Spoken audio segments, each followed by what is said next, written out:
Hello there, it's Jeff Cutter Historical Diamond, or Cuttergaki on Reddit, as I'm known on the Degrassi Reddit. It is Wednesday, September 25th, 2019, and it's time for the monthly Degrassi video. In this video, I'll talk about the 12 season winners of the Degrassi Reddit best episode of season thing. I will also be talking about what I was going to say. I told you last month I was going to talk about the flat game, but I also have some posts I want to talk about that I have done, and one that someone else has done that has been very thorough to how things are created. So anyway, first and foremost, as usual, I talk about the Degrassi Reddit thing. So they did the voting for seasons 1 to 12. So basically, I waited till, well, season 9, and then 10, 11, 12 to talk about it. Okay, so season 1 is Jagged Little Pill. That's when Ashley takes ecstasy and wants to be in a relationship with Jimmy. Season 2 was actually the next episode in the series. Jagged Little Pill was the season 1 finale, and then season 2 premiere was when Doves Cry. It's when we see Craig for the first time and knows how messed up Craig is because of his dad basically abusing him, mostly because he's upset that his wife, Julia, left him for Joey. And of course, Julia's dead, so he takes the abuse on Craig, and we soon would learn that Craig exhibits a lot of bipolar things. Season 3 is Pride, which I was shocked that it beat the Emma episode from the two-parter from the first episode when Emma tries to find out about Shane and all that. Because there's been a lot of Degrassi Reddit posts the past few days. None for me. But anyway, Shane's behavior towards Snake and Spike, and why Spike kept it from Emma. I mean, Spike could have just told Emma straight out what happened, and Emma would not have been as pissed at Spike as she was. But anyway, Pride is important because that episode was when Marco comes out of the closet. Spinner becomes homophobic, but Spinner with time becomes more honest and trustworthy of Marco. He even helps Marco find a date and all that. Season 4 is, of course, no surprise, it's Time Stands Still, as of course that's when Rick comes to Degrassi, comes back to Degrassi in that season, and then tries to help the Wacky Brain team win the quiz competition, which he does, but Rick gets tricked by Jay and Spinner to do a tiebreaker, and then they put the paint and feathers on him. Rick goes ballistic, no one's there to help him, so he decides to take a gun to the school, go after Paige, which actually fails because Paige calms Rick down, and then Rick, after hearing falsely from Spinner and Jay, decides to shoot Jimmy. He does, and then he goes after Emma. Sean saves Emma's keister and accidentally kills Rick and all that. It's poignant. I don't want to keep repeating myself because obviously you know that I do a lot of these Degrassi thingies, like with the Degrassi shooting and all that. So, just a poignant note is that in the playlist that I will link to in the description of this YouTube video, the first two things obviously talk about the timeline and all that. So those two are going to be deleted, but it's going to be a one-parter now. So basically, those two videos will turn into one because obviously I don't have restrictions on my YouTube time. So yeah, I don't know what I was thinking. I should have redid it. But anyway, that'll be for next month. Remember, search for it. Season 5 is Our Lips Are Sealed. That's basically the episode when Emma develops anorexia, mostly because she tries to get control of her life, but she can't. Because with Spike kicking Snake out of the house for his tryst with Miss Hatzalakos, and it's mostly because, Snake pressured Emma to keep it a secret, and, Emma doesn't keep secrets. Emma is now forced to do a lot more around the house. Basically, Manny and Spike counting her for a lot of things. And, Emma just can't handle it. All this pressure. And also the pressure of keeping her relationship with Peter secret. Which, of course, gets spilled out thanks to Manny. Peter actually does take solace in the fact he knows about Emma probably not eating all that. Emma goes through a tirade before collapsing and then ending up in the hospital. She gets her eating disorder. She gets out of it, thankfully, and all that. Season 6 is Rock This Town. Obviously, that episode is poignant because that's when JT gets stabbed by Drake Lampley from Lakehurst. I do believe, I think I did this. Oh no, someone did a post about, no, did I do a post about JT's stabbing? But I think what I should have did was, like, put it, like, all that. I have to find it, but yeah, I did it. I did a post a while ago, a few days ago, about the fact that, is it possible that, Drake was acting on orders from Nick? Because we obviously don't know about Nick after that episode when JT gets stabbed. But of course, as you know, Nick basically wanted JT hurt because, JT's dating Mia and all that. So it's possible that Drake, yeah, I can say it right now. So basically, it's obvious that Drake may have acted on orders from Nick. Nick may have wanted JT hurt, and then Drake basically stabbed JT for orders. Now, it's possible that Nick might have got flack from it, basically being told, did you tell Drake to kill him? And all that. It's not Johnny DeMarco. Johnny was there too, and obviously was upset. So anyway, that's when JT gets stabbed, and we have these, and then a few episodes later, we have the aftermath that Emma is pissed off that, about Lakehurst killing JT. It's mostly because Emma feels angry that Manny refuses to give her the time or place for anything. Because Emma wants to talk to Manny, and Manny is too busy with everything else, so Emma takes offense to that. And also because with Manny now going home to her parents' place, Emma feels that she's probably going to get the brunt of a lot of punishment because, that Party for Liberty was unsanctioned. Season 7 is Standing in the Dark. That was when Darcy that's when Darcy gets raped by an unknown person using a rape drug, and Darcy acts all weird in season 7. She starts to lose everything. Like, she starts to lose her mind and all that, basically putting things on Simpson, and even though that Darcy put the kibosh on it, admitted to everything about her problems, Simpson gets blacklisted, if you will. It's kind of weird seeing Darcy, a pious character just going downhill, and basically she figures that her parents won't understand because her parents put her in the sheltered life, kind of like Claire. Season 8 is Jane Says. That's when Jane finally realizes about her dad sexually abusing her, and basically Lucas not doing a damn thing about it. But the problem was twofold. A, Lucas, I think, was probably trying to ignore it because he didn't think that Jane would get hurt. I can't remember. And B is that, Lucas wanted his dad back in his life and refused to believe Jane. But unfortunately that's true. And B is that maybe Lucas's dad basically bribed Lucas with stuff saying, I'll help you raise Isabella, but on one condition, you keep quiet about this. Lucas, of course, never appears in any episodes after this. I will have to wonder if Lucas actually had a change of heart. I know his character changed his heart because he basically told his dad to leave his family,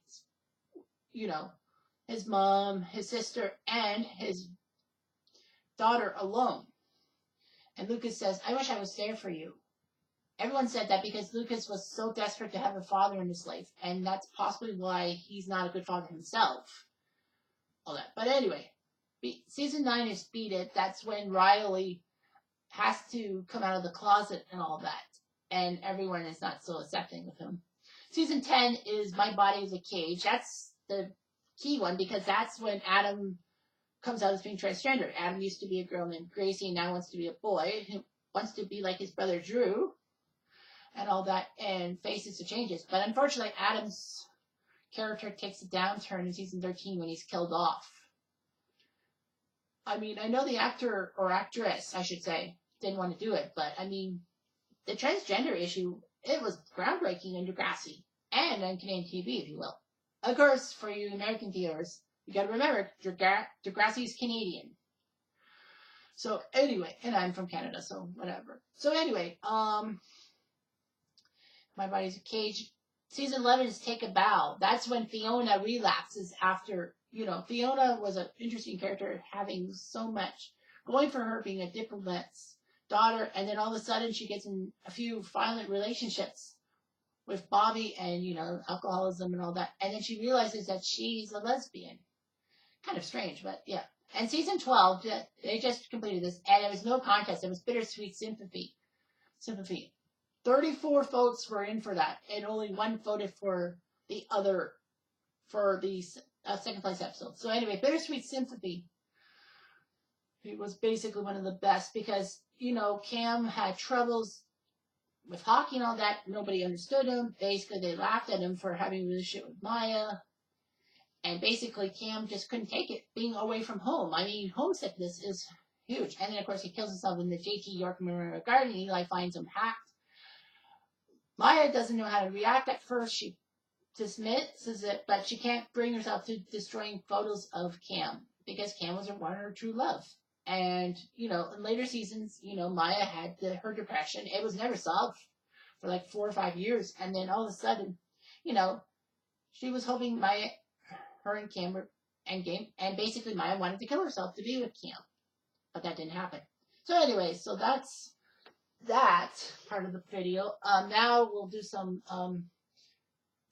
Reddit posts. And first and foremost is a post I didn't do. This guy, a guy by the name of Jaspar Ghhh. So it's Jasparghhh. So I think it's Jaspar, like arg. So basically, he makes a comparison. He makes a good parallel to Rule and Death, the Next Generation in season 10. Now, of course, he doesn't talk about Cam's thing. So basically, he says that he thinks about character arcs in Degrassi and how they parallel each other. And basically, there's a common complaint about Adam's death and JT's death. But of course, Adam died after Cam. So Cam and JT. So basically, he says that Cam and Adam's deaths actually mirror Rick and JT. This is how he puts it. Most people would be shocked. Now, this is his post. This is not my word, but people would be shocked that I would compare Sweet Cam to Rick. But I think it makes sense, ignoring for a minute that Cam was the main character. Both Cam and Rick were short-lived characters whose purpose was to ruffle up the lives of the other characters, and both died in iconic episodes of their respective eras, Time Stands Still and Bittersweet Symphony. According to the Degrassi Wiki, Rick was in 10 episodes, Cam was in 20. Both of their characters' deaths had long-lasting impacts on the other characters directly involved. Jimmy and Spinner for Rick, and Maya with Sig for Cam. So I think the main reason I personally haven't seen this parallel before is because Cam concerned the main character, as he was in the opening credits, and Rick was not in the opening credits. He was a recurring character. But if you think about the treatment of recurring characters in Next Generation versus the season 12, it's very different. Next Generation always had a multitude of recurring characters popping in now and then. And in the other era, there were fewer characters who were relevant that didn't appear in the opening credits. So I think its parallels is basically because they were short-lived characters and all that.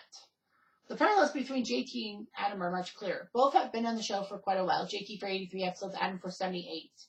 Both died in considered contrived ways, as JT got shanked by a random Lakehurst dude who wasn't even in Feralton Lakehurst view, and Adam texting and driving after being a jealous monster for a few episodes. There's a huge memoir for each character where there's some cathartic moments, and they get referenced pretty much frequently until they get honored at what would have been their graduation ceremony. They also both died in their senior years. So basically the point I'm going to get across is even though Cam and Adam died very close to each other, the role that their deaths played is different in a universe and real life way. Cam is essentially the Rick of season 10. It should be season 12 technically. And Adam is JT. A lot of us put a post. Fenway Patriot said, the fact that Adam and JT were on a similar number of episodes is astounding. They fluffed up the number of episodes around season 10 or so, of course. And then you really put up an awesome post. And the comparisons with JT and Rick's deaths are groundbreaking. And I basically said that, I just made a plug for my Degrassi shooting videos. And I said, I agreed that it affected Jimmy and Spinner, but Emma was just as affected because of her inner dialogue and her inner thoughts. So yeah. Alright, so I have some I had done some posts in the past month, 7 of them. One of them is, what if Rick never came back to Degrassi? I know I did or whatever, but anyway. How would the character developments for each character be affected with Rick nowhere to be seen in season 4? Examples are that Emma may not have had her inner turmoil till later in her career, in her lifetime. Jane Spinner would never have had that story facing real ramifications. And Hansel Eccles may not have had her push towards being the best principal in universe history. I got 11 comments. The big one was Bearcats3, 18 points, said that this guy named Jimmy wouldn't have got shot, and there would have been storyline him not able to get his dick hurt. Obviously, that is kind of a falsified thing. Why did I read that? Downvote. Okay, so anyway, Ogie Wanek says, there's also little things. Peter's storyline may have been different. A lot of his character development came with his mom being the principal and his dad not being around. Her not being the principal due to Raj's inability to prevent/deal with the school shooting meant that Hot Sauce would have been a teacher and would have been able to keep a closer eye on Peter, probably preventing Manny from slashing herself. This would also affect Peter with Darcy, which would affect his relationship with Mia. Basically, if the school wasn't shut up, maybe Peter would not have done crack. However, that's just a theory in one probable storyline. I believe in the butterfly effect. I like that. And then he also said, no shooting also means Sean doesn't stop the shooting, which means he doesn't go to the beach, which means he never reconciles with his parents. He doesn't almost die at the beach, and he never picks up with Ellie, which I find amazing. And I said, I liked it. Soulshoe says, if Jimmy graduated on time, Ashley's return would have been more pointless. He probably would have been endgame with Hazel. Possibly. Ellie and Sean would not have broken up because Sean would not have continued to move. Ellie and her mom probably would not have reunited there at that time. But Dorothy and Spinner would never have happened because, Spinner would not have gone after her or Faith if he wasn't exiled by his friends. Toby would never have had to live through seeing one of his friends shoot up the school. This wouldn't have changed much though, because Toby's emotional recovery was never a major focus, but it's still important to his character. Basically, Toby's character was not really the same after season 4, if you will. And then one person said Terry wouldn't have left. So anyway. And then Shag said Spinner would not have been exiled by Jimmy and company as well. He really regretted doing that. And we never saw that side of Spinner, even so. That was So that was a change of pace.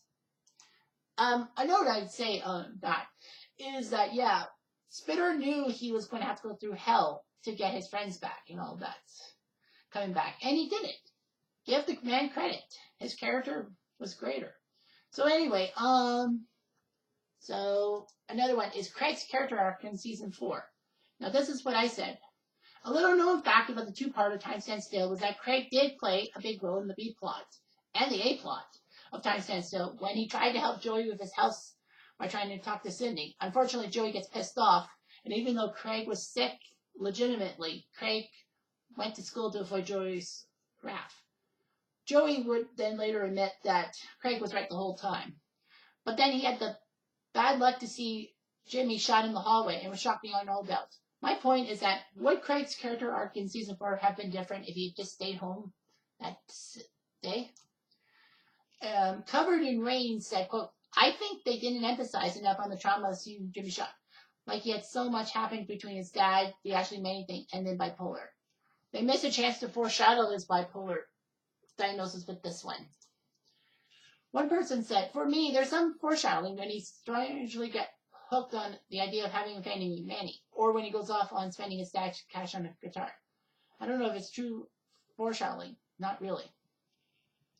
And then I wrote, I for one am not sure if the shooting triggered his bipolar or that it was always there but not talked about. And then Covered in Rain says, I think it kind of foreshadowed when he tells Angie they can run away to British Columbia. That's in season 2, but he's also severely abused, so it's hard to know if a rational decision happened to that.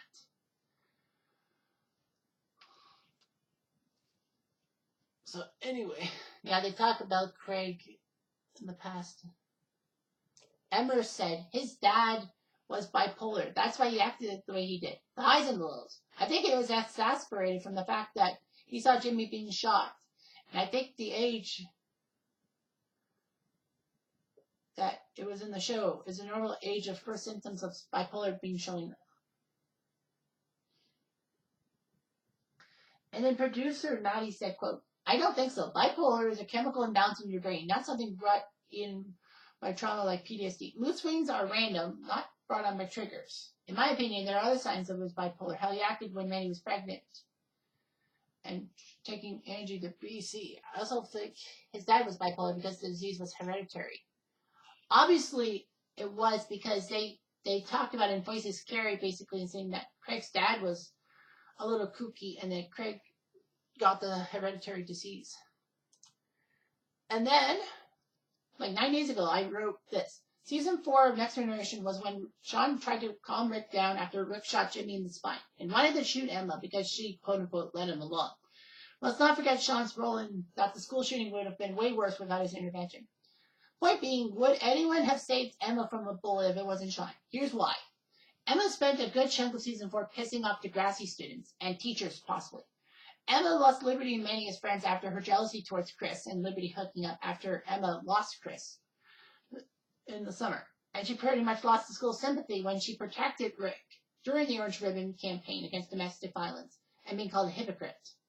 It was established that her only true friends in the episode before Time Stands Still, I forget what it was called, the sixth one. But anyway, it was established that her only true friends were the football team of Toby, Rick, and Hannah Sinclair. Let's not forget that Emma went into the media room upset in Back in Black that people were staring at her, although I don't know the whole scope of that dialogue and why she said it. Seems to me that the student body probably still harbored bad feelings towards Emma because of her protecting Rick when they wanted Rick out and didn't want anyone being positive towards the cycle. And No Mercy said this one. I don't think the school harbored ill will towards her defending Rick. I think they were just staring at her because they knew Rick liked her and they knew she was involved in the shooting. Now, had it been anyone other than Sean, I don't think that they would have reacted as fast as he did when Rick pointed the gun at her. If it was a girl, I don't think the girl would have done something because she would have been too scared. It doesn't mean that after the fact she wouldn't feel bad, that Emma was dead or whatever. But just because someone spread rumors and whatnot doesn't mean you would be happy if they died. Now, if it was a boy, but not Sean, there's a few scenarios. JT, I don't think he would have done anything because, again, he probably would have been too scared. If it was Craig, I think he probably would have tried to save Emma, but Rick might have overpowered him. If it was Spinner, I think he would have done what Sean did, probably staying with Jay, because Jay had a quick reaction at the dot after Emma tripped Rick. And Rick jumped up to talk to Emma, although they all thought that he was just going after Emma for tripping him. I still say that there was probably some students who probably harbored ill will towards Emma. I mean, after all, the domestic violence cause was basically, as a silent protest, not breaking the rules. And then the students took it upon themselves to beat the crap out of Rick no matter what, and not to believe his bullshit. And he's changed. I know the students basically had it right the whole time, but who knows? Maybe Rick would have been a better person, and the student body would have been wrong. They're wrong. I still wish that the student body had some kind of repercussions, such as maybe the school board forcing a anti-bullying campaign on the school. Because after all, maybe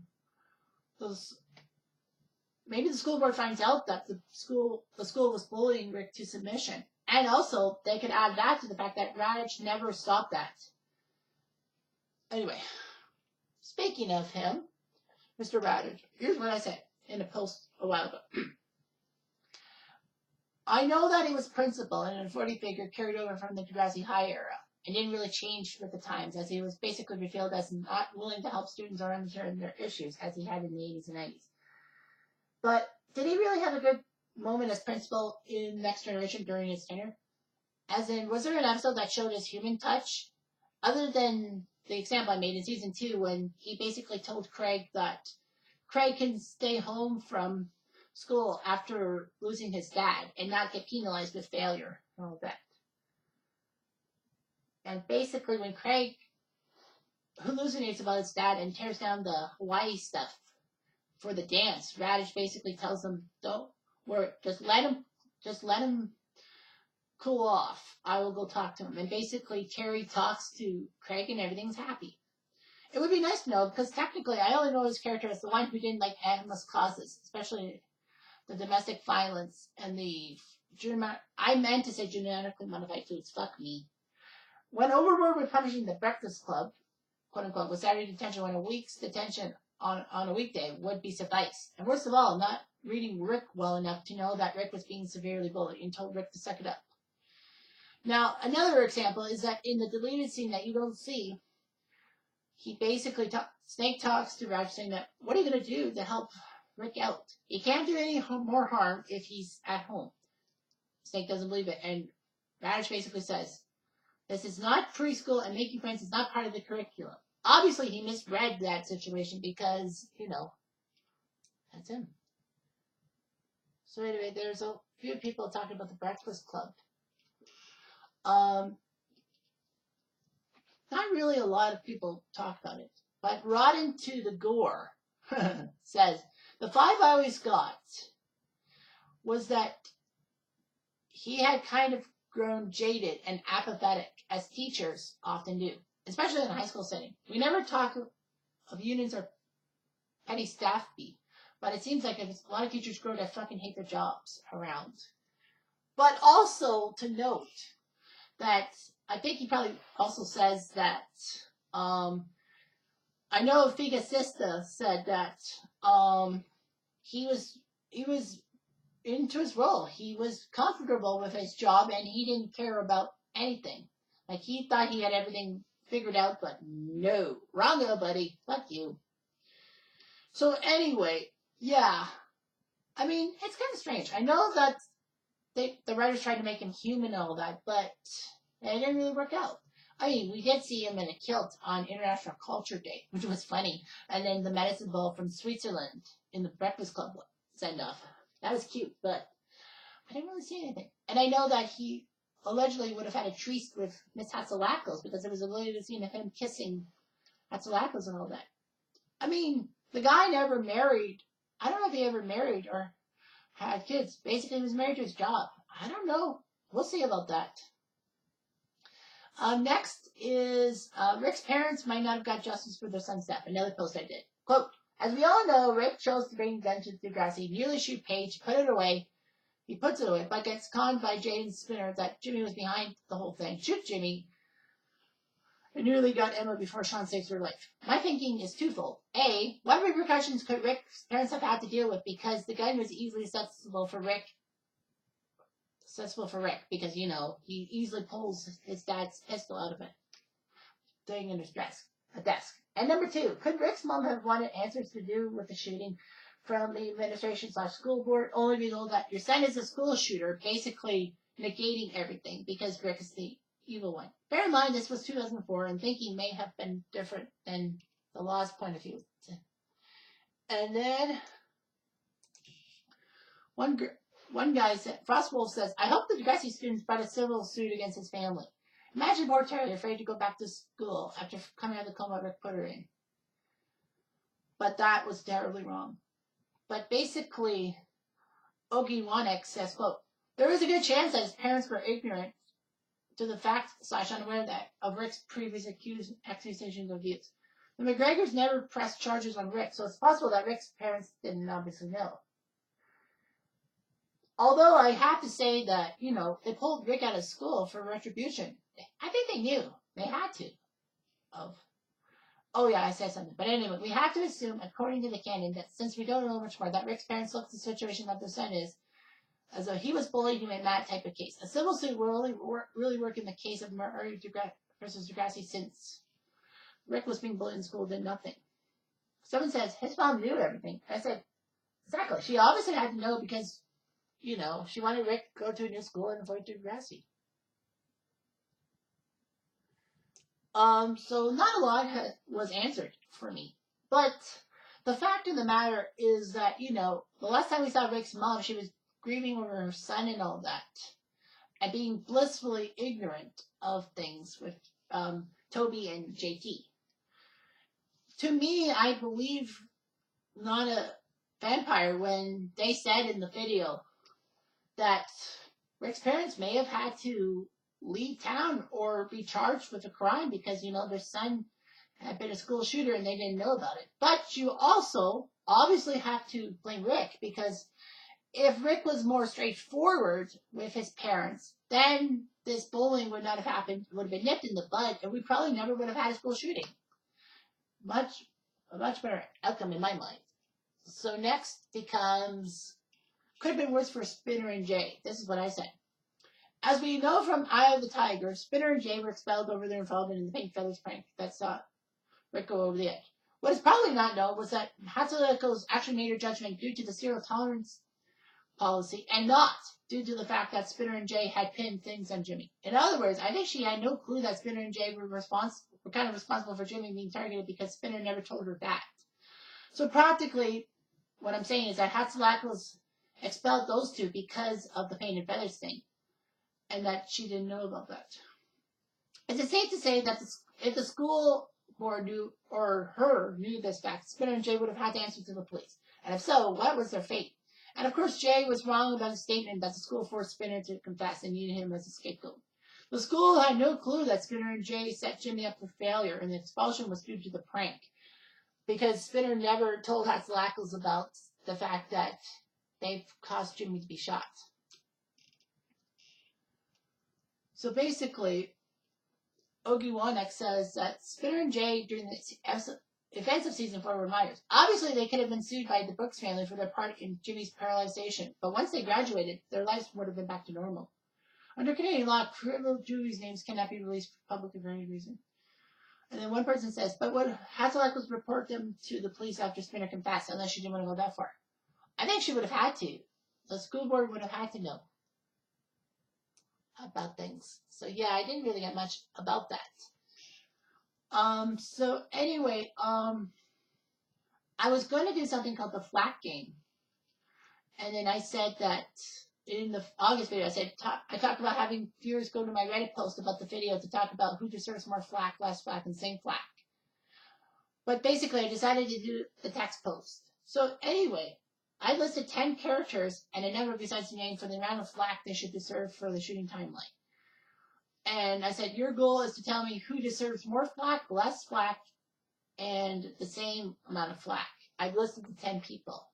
Of course, I said Rick is a 10 for obvious reasons. One person actually did respond. Only one. Anxious Cavity says that Alex should be higher because she didn't blame Jimmy for the prank, but she was just as responsible as Jay and Spinner. She was on Spinning Council and made the prank possible. She bullied Rick relentlessly and was part of the team that ruined Rick's efforts and glory by pulling a prank on him. Her whole life in a internal situation doesn't mean shit. So sick of her being held less accountable. But I do believe her, saying that I gave Alex a 6.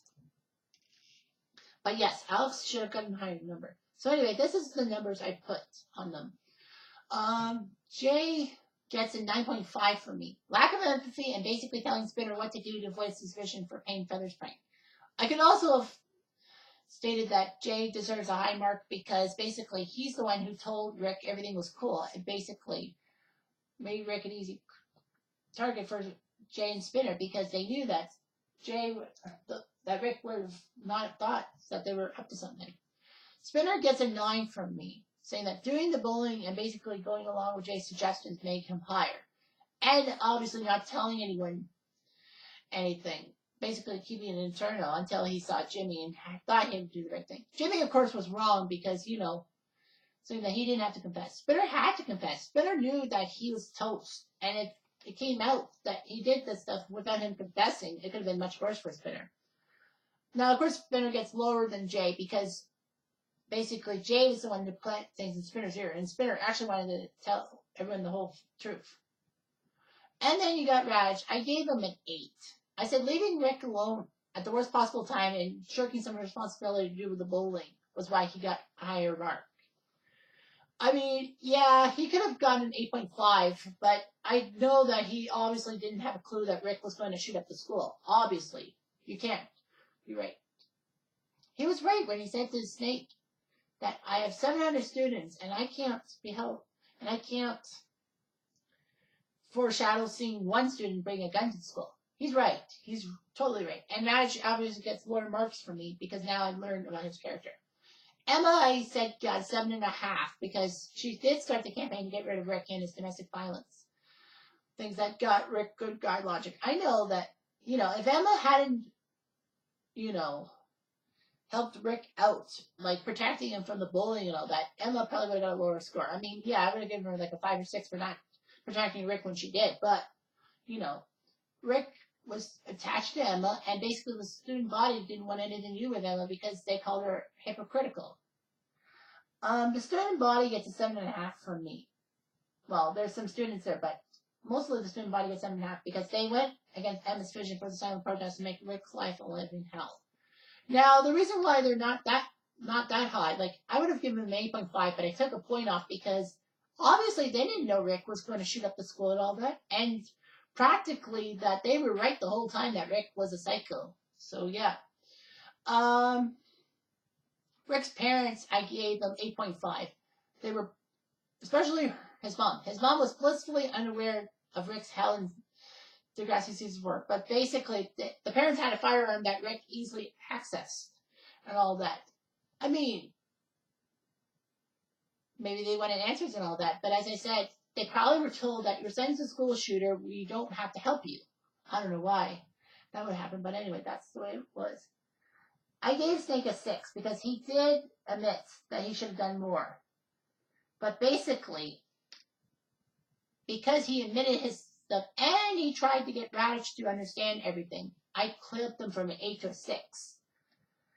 I know the teachers as well deserve a 6 or 7 because the only time we saw a teacher punish someone for the bullying to Rick was Miss Kwan in the first part in Mercy Street. Otherwise, we didn't really see teachers take an active approach saying that don't bully Rick and all that. Alex, I gave a 6 because her interventions were bad enough. She did the prank. She did hide the fact, but she also knew that she actually knew that Spitter and Jay would basically leave her out of it. I think because they knew that Alex had too much to lose. I mean, Alex should have confessed and just dropped out of student council. But she could have been expelled too. She should have been, but you never know.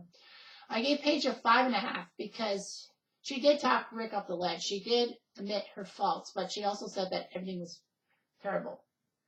She would have got a 7.5, but Paige gets a 5.5. I feel a little sympathy towards her. And Jimmy gets a 4 because he switched sides from bully to protector. Mostly because Rick told Jimmy that basically they were going to get to him or Toby if things happened. So yeah, there's a lot of bit of the flacking.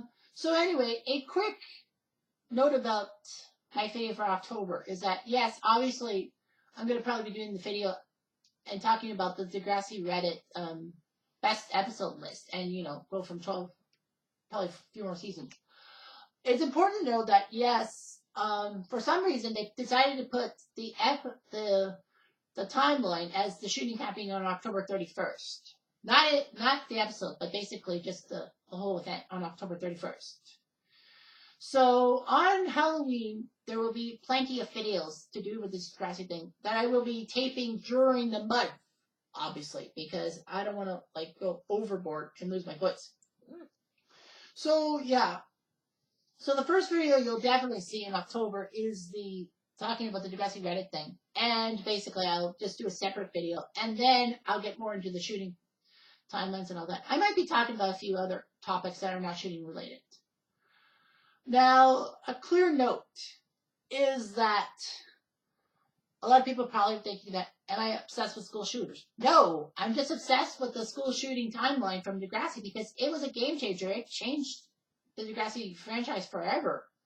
I mean, it changed a lot of characters, especially Emma being the main character in Degrassi. It changed her to now having to deal with an internal conflict she can't fix and all that. That's how I see it. And that's how people should see it too.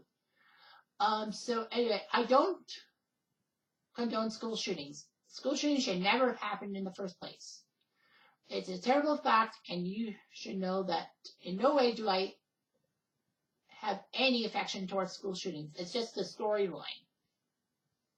Also to note that, as I said, there will be a few videos adding on. There will be a change in the order of the playlist. Basically, I'll just put a playlist and then just put some other stuff down I'll be rearranging it. And the first two videos that are on the list that I will put in the description below, they will be replaced on October 31st by me explaining the whole thing.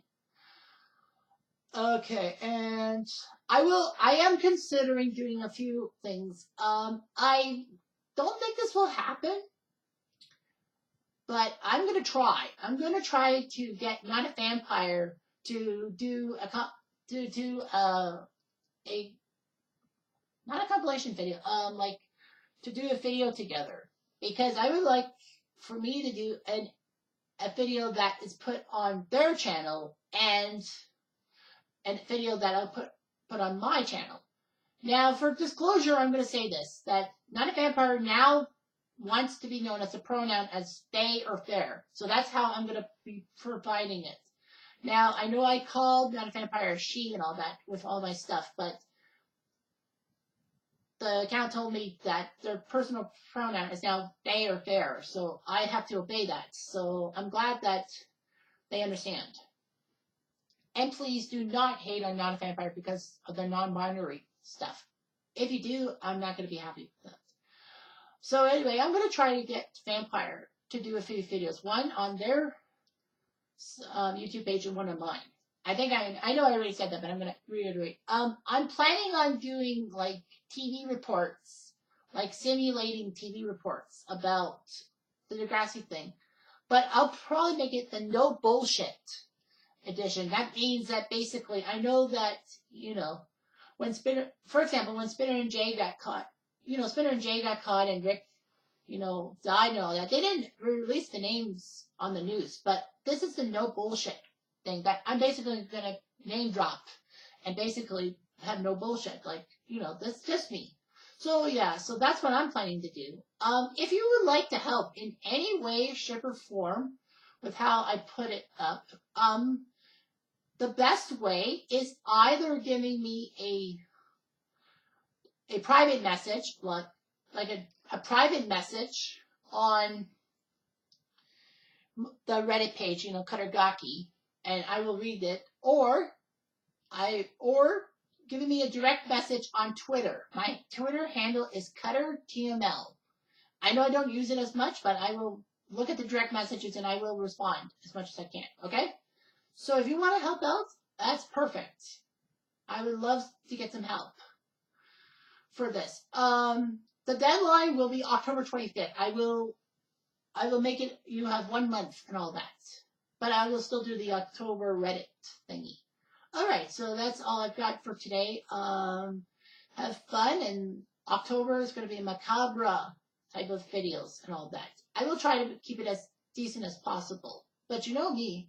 But of course, if you know me, to know me is to love me. You don't have to love me. You just have to love my videos. Anyway, thanks for watching and have a good